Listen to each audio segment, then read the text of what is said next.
Tonight, Galamsey Fury CSOs fighting illegal mining launched blistering attack on President Mahama over his defense for withdrawing police forces in the front line of the Galamsey fight, daring the president to point to one legitimate small-scale miner impacted by the actions of the police.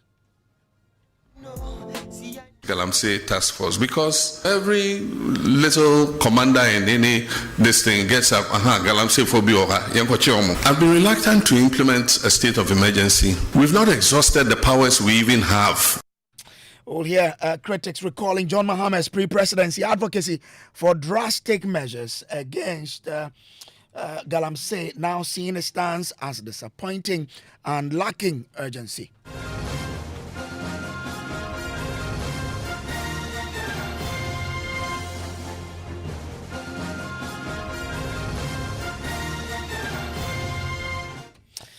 Tonight, civil society organizations are firing shots at President John Dramani Mahama, condemning his rationale for withdrawing police forces from the battle against Galamsey.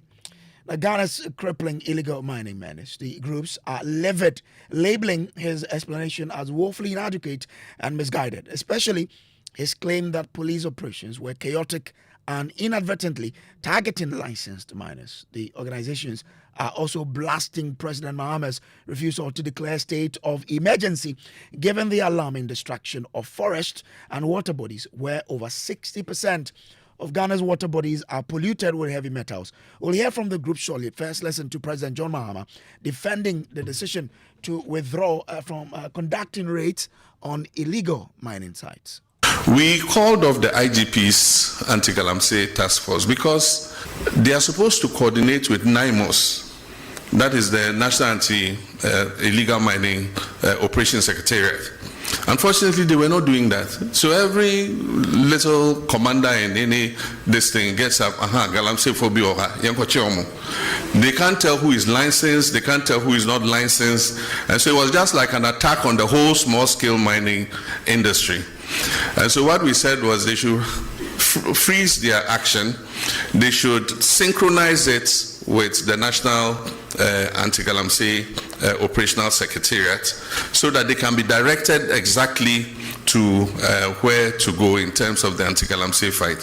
While we're fighting Galamsey, it doesn't mean that it's a free-for-all for everybody to get up. Anybody gets up, puts on a helmet, puts on a jacket, and says, I'm anti-Galamsey. They say, we're not looking for chaos. We're looking to do it, in a scientific manner so that we do not hurt the whole of the small-scale mining industry. So that's President John Mahama. Now, on the thorny issue of declaring state of emergency, President John Mahama dismissed the calls. Here is his explanation as to why he's dismissing those calls.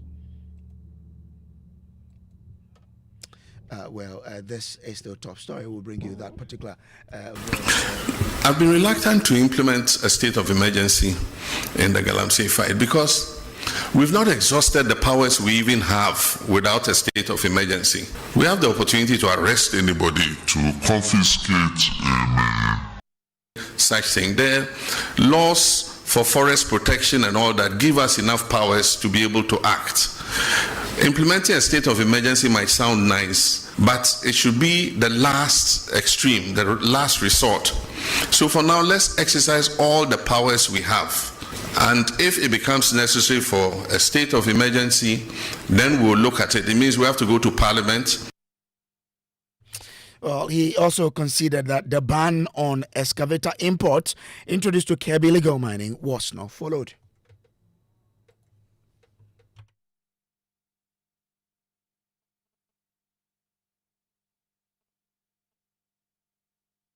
Well, so that's the president was meeting. Let's now listen to his take on why the ban on excavators was not followed.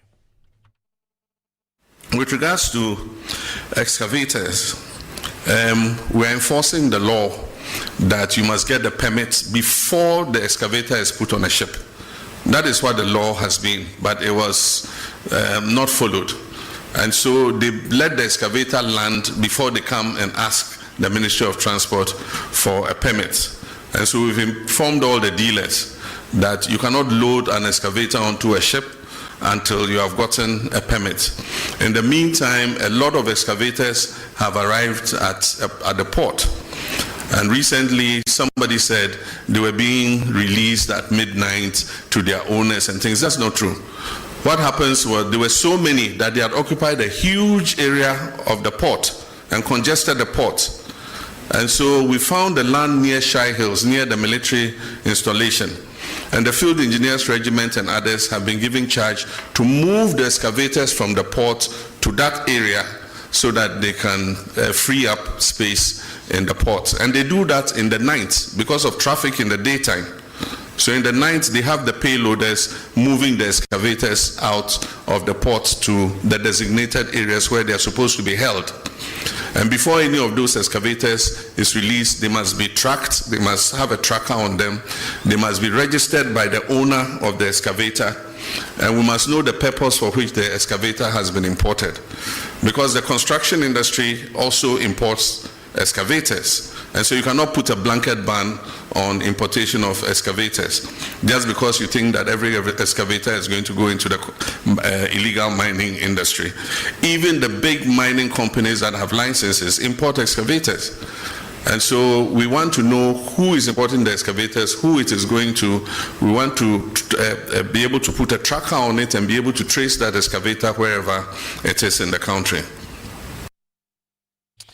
President Mahama, when asked if Gold Board was also buying from illegal miners, gave this response, one that has since drawn public backlash as to how, or the sort of response that he gave to that particular question. Ghanaians wanted to understand whether or not Gold Board was buying from illegal miners as well. Listen to his response.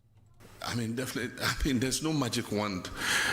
The decay has eaten so much over the last 8 years that it's going to take a lot of work to be able to overcome it. And I didn't expect that in 18 months we would declare victory in the fight.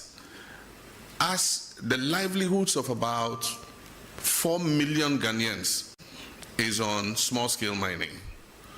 And so it's going to be a process. It's not going to be an event.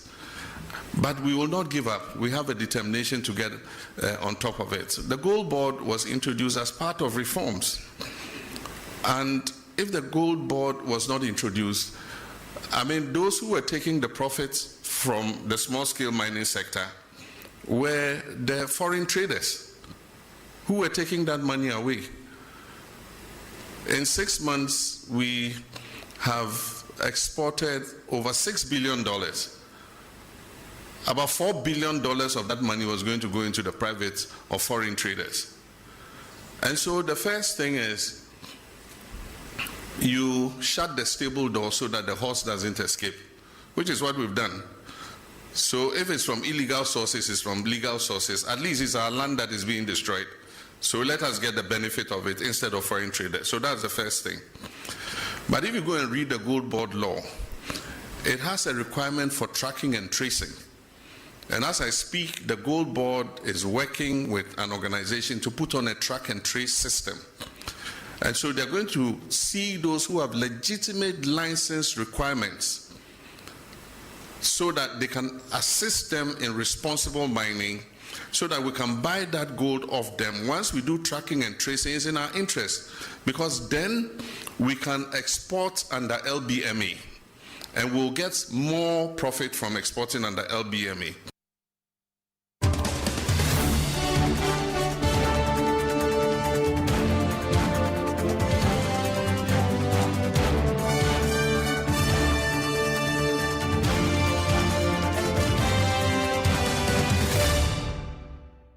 Well, this is still Top Story brought to you by Telecel Connecting Energies and also by Shield Pension Trust into the future with you. Now, the Ghana Coalition Against Galamsey has criticized the responses by the president, especially to the questions concerning Galamsey. And my colleague Papani actually joins me in studio with a statement from the coalition. Papani, what are their concerns?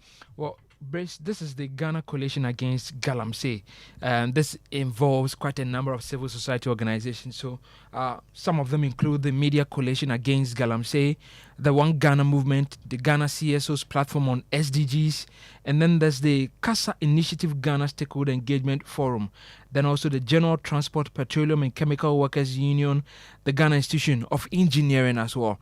In this particular one-page statement, it says that headed that president did not inspire hope in dealing with Galamsey.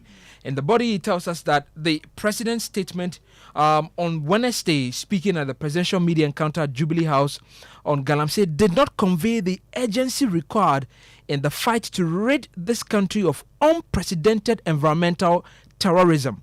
The posture, the group says, has downplayed the severity of the crisis, which has led to the pollution of over 60% of water bodies with heavy metals, the displacement of farmers both for cash and food crops, and the devastation of our forest reserves. His withdrawal of police forces and accusation that they cannot distinguish legal from illegal miners is misplaced. And this is the group saying. Now, it continues to say that the IGP's men, though not perfect, were fearless and had brought the situation under control. We challenge the presidency to name a single licensed small-scale mining entity that is mining responsibly on the ground. We welcome NIMOS, but have we resourced them sufficiently to deal decisively as needed? That's the question the group is putting to President John Dramani Mahama. It goes on to say that his statement that alternatives must be provided before chasing miners is compared to justifying and emboldening illegality. This is not the leadership expected for a country facing environmental suicide, contaminated cocoa export, and rising health crisis now and for our newborns. It ends by saying that we disagree entirely with the president on the position of government regarding calls for a targeted state of emergency, as the circumstances that prevailed when he joined civil society to demand the state of emergency before his election as president have not improved. In fact, some of the indices have worsened under John Dramani Mahama.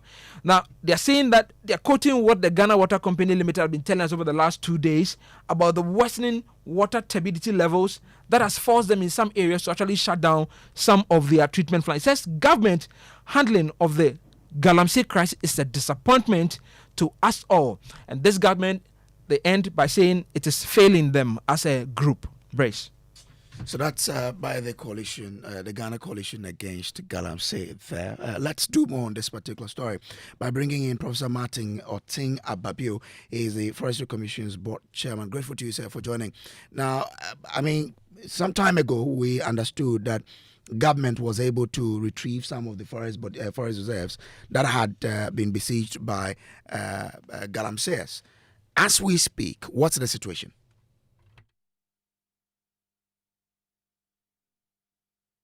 Kindly unmute so we can hear you, sir. I want to find out from you, what's the current situation of our forest reserves when it comes to Galamsey? Can you hear me, please? Yeah, clearly now. I can hear you now, sir. Thank you very much. So, if you recall, about 4 or 5 months back, it was reported that 9 of our forests had been taken over by tax.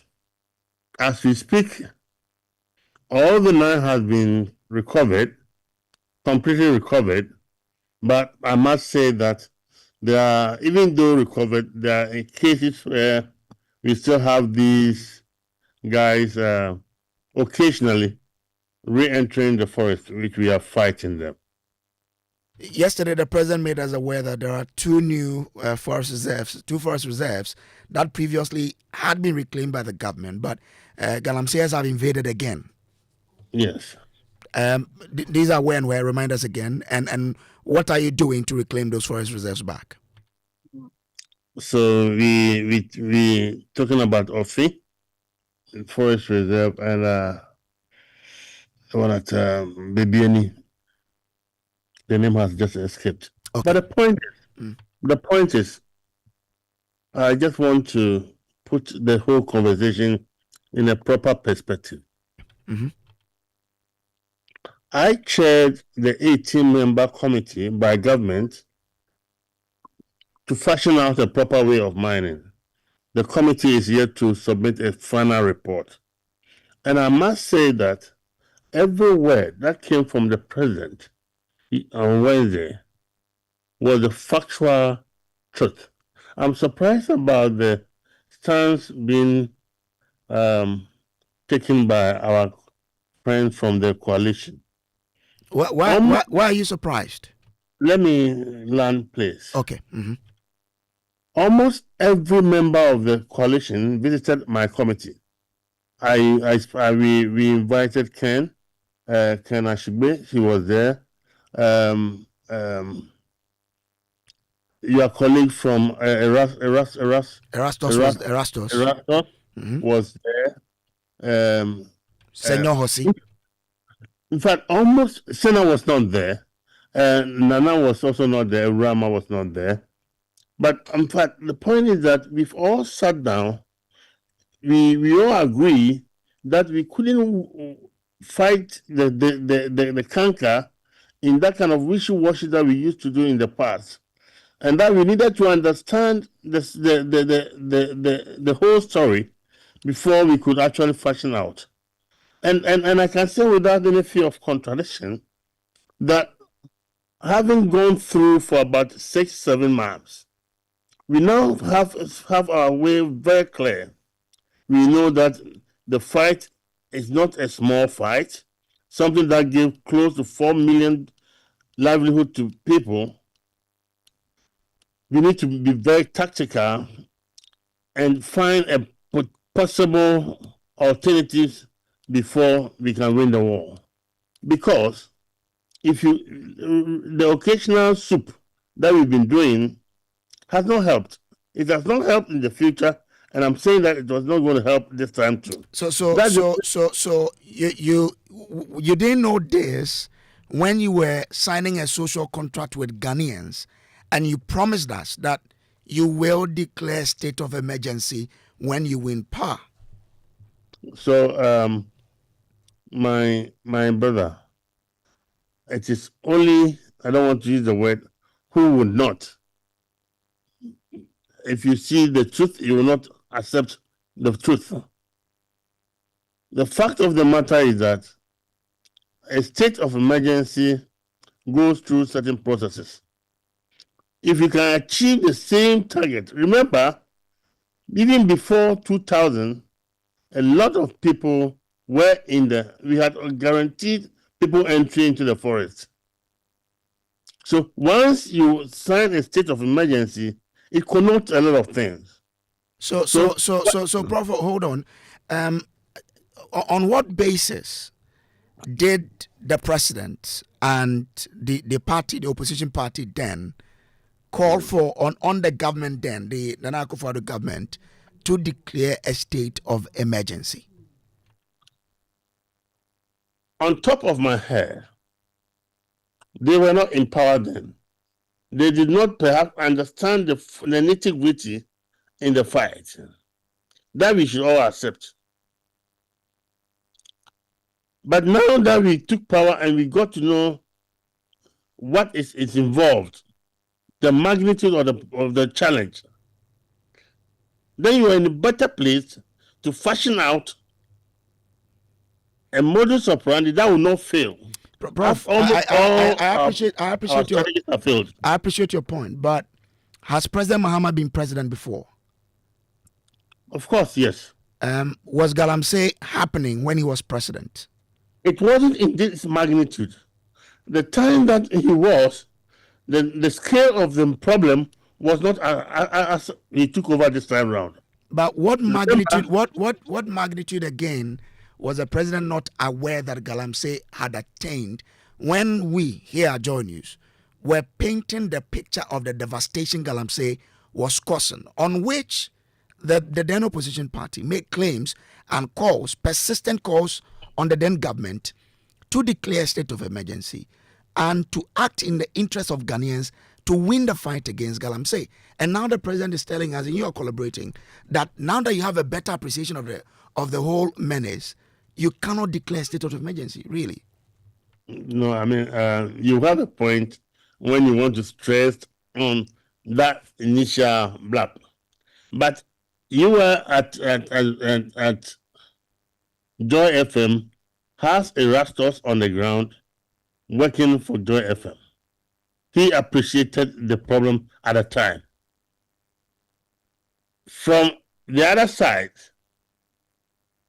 we did not, if you want me to put it that way, know the magnitude of the problem as at that time. Now we know. Now we know those involved. At that time when President Mahama was president, people were not using guns to chase soldiers. No.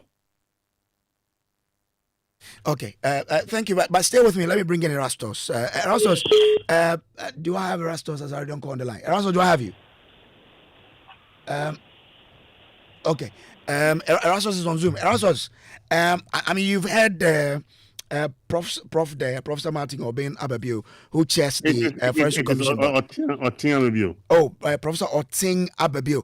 Erastus, do I have you?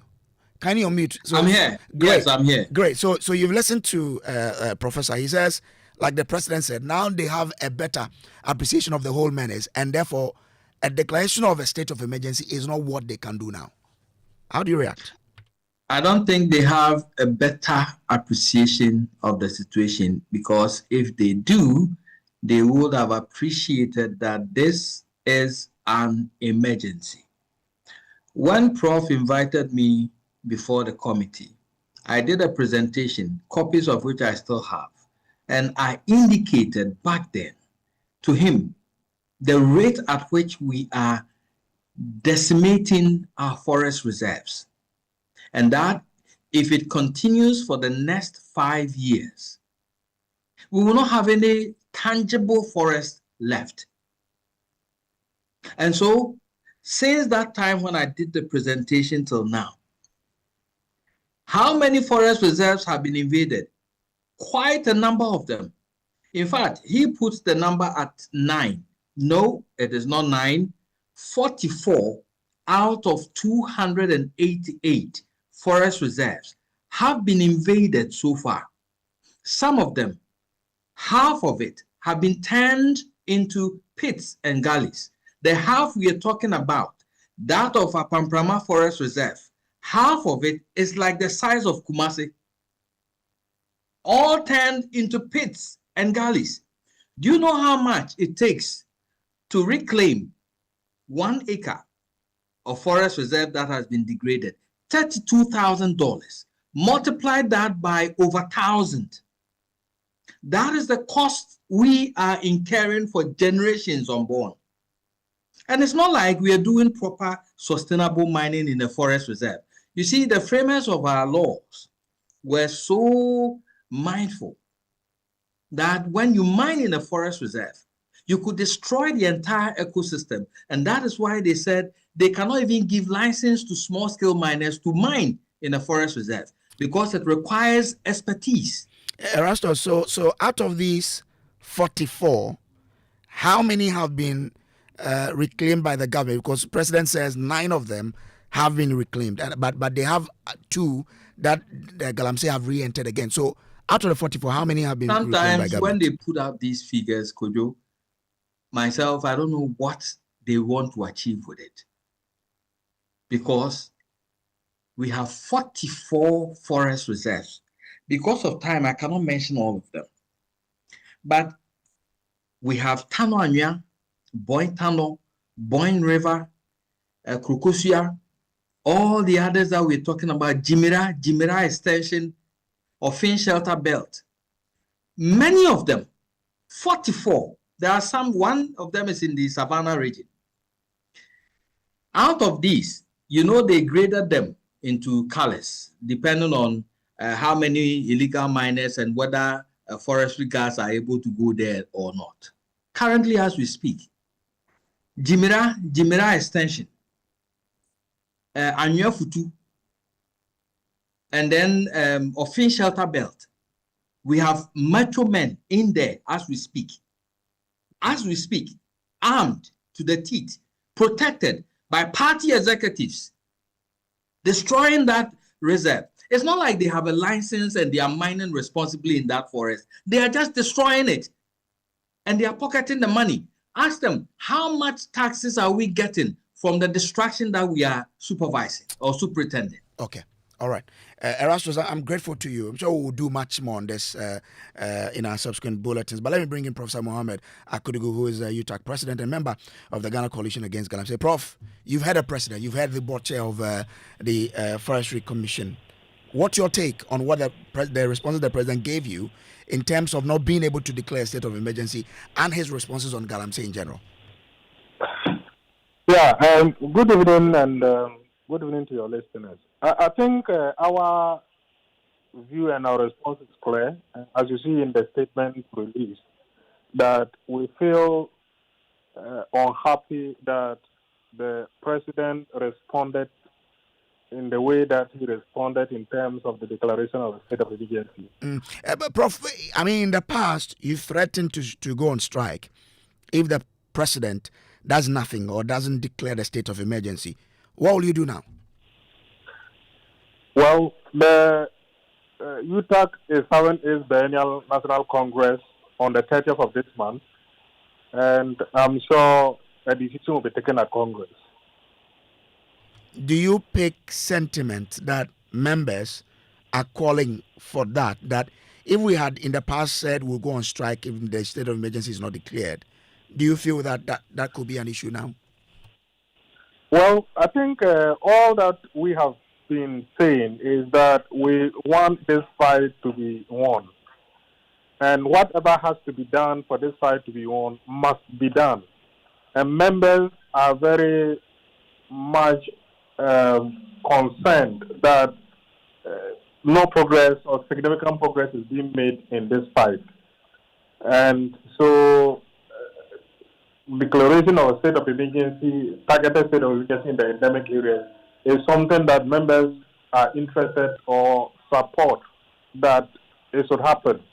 But of course, as I said, the UTAC is not like any other association where leaders can take decisions on going on strike or not to go on strike. It's the members themselves who have to decide by voting, and as you are aware. And so we have to go through that process for members to decide what exactly they want to do, given the decision of the president to say that we are not yet at that point that we should declare a state of emergency in those areas.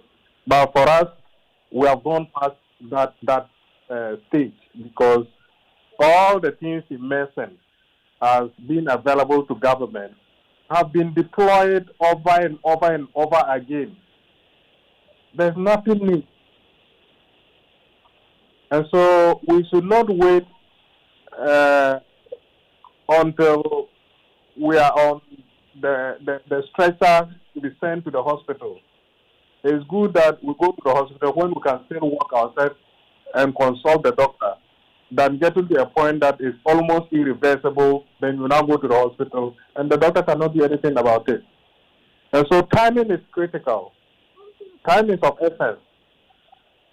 And so if you wait and wait and wait for all the damage that is being caused to continue, and we all get poisoned, our food systems, our water bodies, and our forest reserves are depleted, as Erastus mentioned. We know what is on the ground. So if we continue to allow this wanton destruction of our environment and say we are still not there yet, when do we want to get there? When we are all there? When we have to import water for the ordinary Ghanaian? I'm grateful to you, Prof. Akudugu, for joining us here. He is the UTAC president. This has been Top Story brought to you by Telecel Connecting Energies and Shield Pension Trust into the future with you. Up next is Newsnight.